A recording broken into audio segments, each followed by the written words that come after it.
Greetings, Trekkers and Trekkers. Thank you so much for your continued support, and welcome to another edition of Remembering Star Trek. Today, we are going to be looking at the first film in the Star Trek reboot franchise, the J.J. Abrams film, Star Trek. Yep, it's just called Star Trek. That's it. So, there you go. So, as I said last time when I talked about Star Trek Nemesis, we had to wait 7 years for this movie to come out. Yes, 7 long years. That is just like insane. So what did we do during that time? Well, we watched Star Trek Enterprise, and that was pretty much it. Now,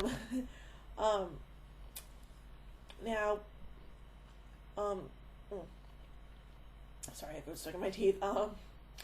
So what happens in this movie? Well, basically, it's a prequel sequel. It's a prequel to the original series, but at the same time, it's a sequel to the TNG two-parter Unification. And I have to say, as a prequel sequel, it works really, really well. I really like it. And yes, there are time travel, and yes, there is time travel involved in this movie and stuff like that. And it is a very interesting and unique movie. I really, really like it. It was the first time I've ever seen anything directed by J.J. Abrams, and I have to tell you, he did an amazing, amazing job directing this movie. And I apologize for the background noise. Those are my roommates arguing about things. But anyway, so do I like this movie? Yes. Is it the best out of the reboot franchise? No. But I still enjoy this movie. I love the hell out of it. One of the things I do like about this movie is the casting. The casting for this movie is perfect. I like Chris Pine as Kirk. I love Zachary Quinto as Spock. I think, what's his face? Carl Urban, that's his name. I think Carl Urban does a great job as Dr. McCoy. Zoe Saldana is fantastic as Uhura.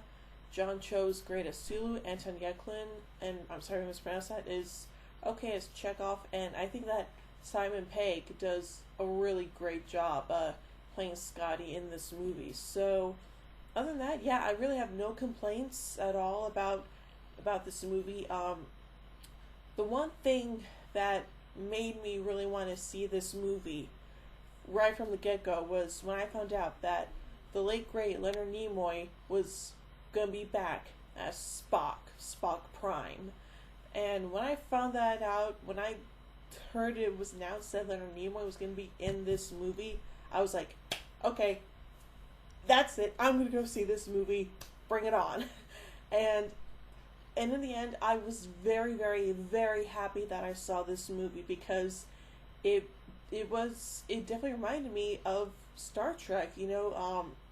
It reminded me of watching those recorded episodes of the original series with my dad growing up. It reminded me a lot about what Star Trek is. It's not just like all action stuff like that. It's about exploration and seeing what could be and stuff like that. And this movie did that by taking the original characters where they never been.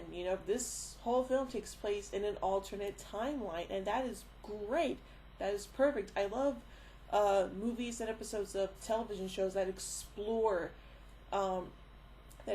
those different elements. Like what happened if this event didn't happen on the day it did, or what happened if this historical figure was never born and stuff like that. Those are the kinds of stories that I really enjoy watching, and it's one of the main reasons why Star Trek is one of my favorite sci-fi franchises, right alongside Star Wars and Doctor Who, and to me, this movie definitely did something that I've never seen before in a Star Trek movie, which, like I said, takes place in an alternate timeline, an alternate reality of sorts, and it is amazing, and I love it. And to me, it's definitely It's definitely a great movie just for that aspect alone. So there you go. So those are my thoughts on the 2009 Star Trek movie. Let me know what you thought about the movie in the comment section below. And next week, Remembering Star Trek concludes, for the time being, with Star Trek Into Darkness. And then the week after that, I will be beginning my series of videos in which I will be reading the first 5 books from the book series, The Song of Ice and Fire, which has been adapted into the hit HBO series Game of Thrones. So that's all I have to say for now. Thank you guys so much for your continued support. I cannot do what I do without you. And tune in next week as Remembering Star Trek concludes, like I said, for the time being, with Star Trek Into Darkness. Until then, have a nice day, live long and prosper.